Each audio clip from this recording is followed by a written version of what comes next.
A continuación vamos a hablar sobre la teoría de gráficas, también conocido como teoría de grafos. Para dar una introducción podemos ver que el gran uso que se le da a la teoría de grafos puede ser en el tema de las redes sociales, las cuales se parten en diferentes grupos dependiendo de sus gustos y se unen por ciertos puentes o comunicaciones y relaciones que tengan entre sí, para dar en general el concepto de lo que es un gran grafo que se puede estudiar de diferentes formas, ya sea llevándolo a una matriz o con otros métodos ya específicamente de los grafos. Para entrar en detalle vamos a hablar un poco de qué es una gráfica. En el mundo de las matemáticas conocemos diferentes o infinidades de clases de gráfica. Hay una gráfica, pues, por ejemplo, del eje de coordenadas con X y Y en este caso pues es una gráfica o grafo que se le conoce por tener vértices o un conjunto de vértices y un conjunto de aristas y están sujetos a una regla la cual pues nos da una relación entre esos vértices y esas aristas. Este es un ejemplo de ello. En este caso podemos ver que nuestro grupo de vértices del grafo está compuesto pues por estos vértices y así hacemos lo mismo con las aristas. En este caso nos habla de los vértices del grafo son de grado 1, al igual que por ejemplo dice que son de grado 2. ¿Por qué? Exactamente no habla de los vértices. Esta relación se da, para verla un poco mejor, con las aristas, las cuales son como nuestros puentes.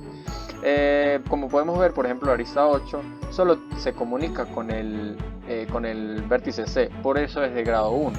En cambio, la arista 7 se comunica con el vértice A y el C es de grado 2.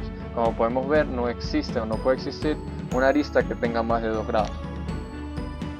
Siguiendo como un poco más con el contexto histórico, sabemos que esta problemática surgió en la Edad Media, en el territorio de Prusia, con un problema que se conoce como el problema de los puentes de Königsberg, el cual pues duró muchos años y era la simple pregunta que surgía era si habría la posibilidad de pasar por todos los puentes solo una vez. Pasaron muchos años y el famoso Euler, que para ese entonces se la pasaba viajando entre Rusia y Alemania, conociendo que Prusia era parte de lo que hoy conocemos como Rusia, él diseñó este grafo pues de esa problemática. Exactamente fue este el que él dibujó y llegó a la conclusión de que no se podía. Obviamente sacó otras conclusiones y otras teorías que hoy se aplican en este tema de los grafos. Con relación a la álgebra lineal, la primera persona estaba en Japón, exactamente al mismo tiempo otra persona en Europa hablaron del mismo tema y la relación entre los grafos y las matrices. Dentro de los grafos existen unos tipos que se llaman árboles, que son lo mismo, contienen vértices y aristas, pero no están conexos entre sí y no tienen ciclos. De estos también surge una teoría de que dado tantos vértices, cuántos árboles se pueden crear, y se da con esta fórmula clásica que se la podemos aplicar. Hablando un poco más en contexto, sabemos que podemos llevar lo que es un grafo, por aquí lo vemos, a una matriz.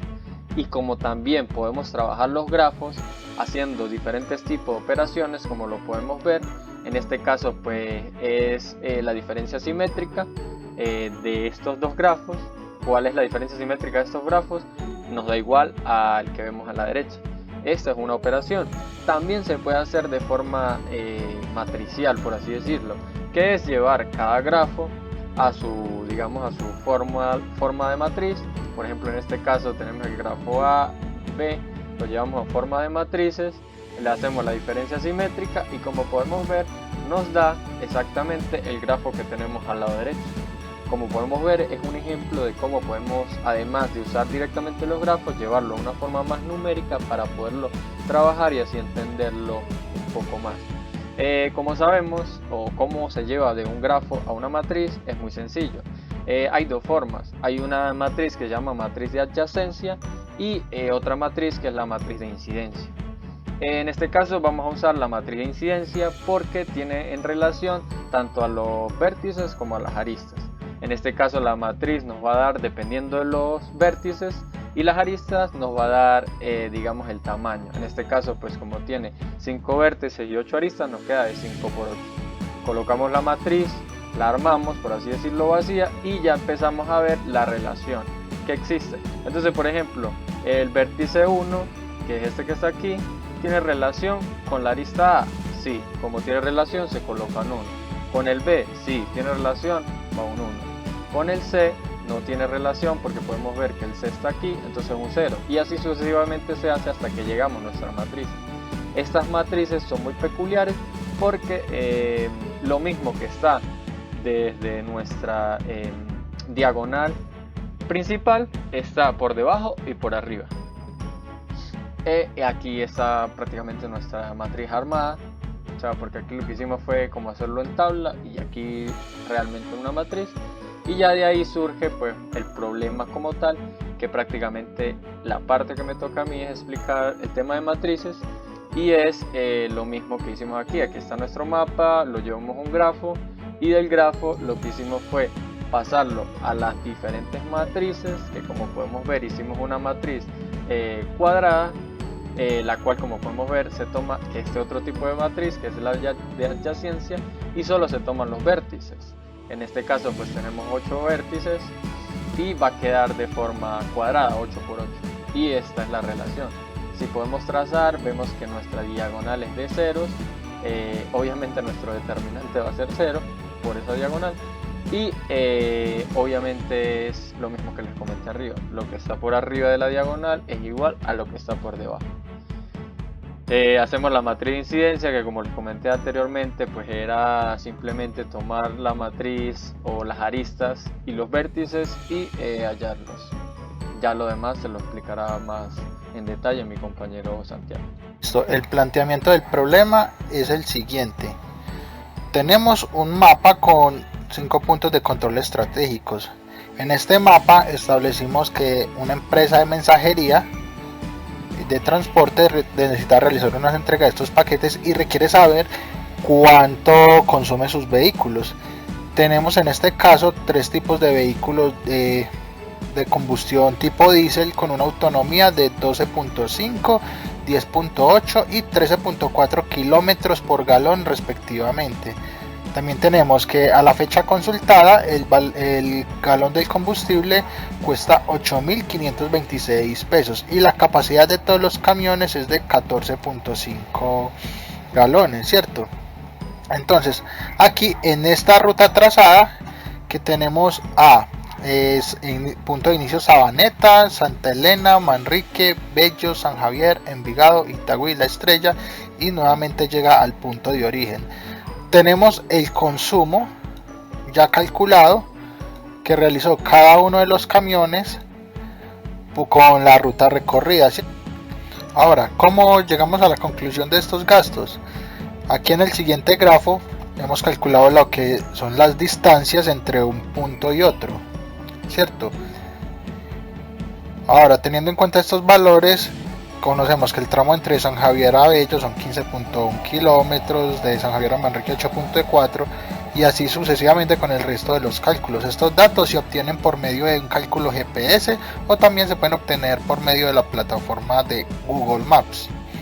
Entonces aquí, por medio de una regla de 3, hemos sacado el gasto de cada camión por kilómetro para poder multiplicar las distancias. Entonces tenemos que si un galón es igual a 12.5 kilómetros de autonomía del vehículo para este Chevrolet NHR, entonces tenemos que nos gastamos este valor por galón, ¿cierto? En un kilómetro, 0.80. Igual el cálculo también se realizó para los otros dos vehículos, para la Fotona FHR y para la Mitsubishi Fuso.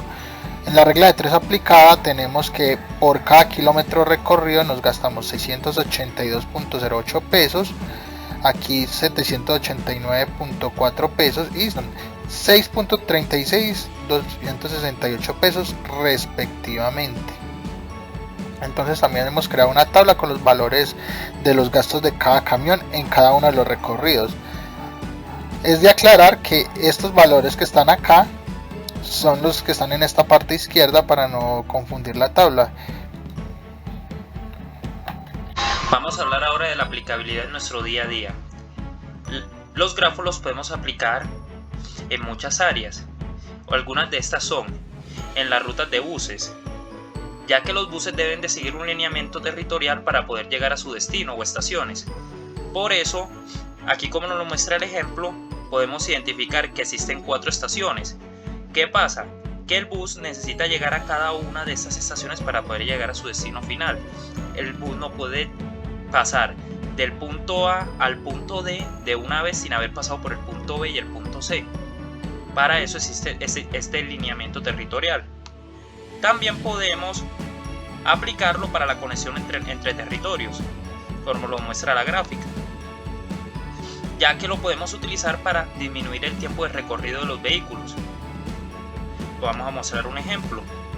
Aquí podemos mostrar un ejemplo en el cual consta de 5 puntos, en los cuales para poder llegar a nuestro destino más fácilmente tenemos que pasar por cada uno de esos puntos. ¿Qué pasa? Que yo estoy en el punto 5, para poder llegar al punto 1 necesito pasar por el punto 4, el punto 2 y después llegar al punto 1. O puedo tomar ese recorrido, llegar al punto 4, al punto 3 y después al punto 1.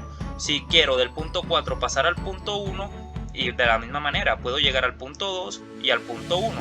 O puedo llegar al punto 3 y al punto 1.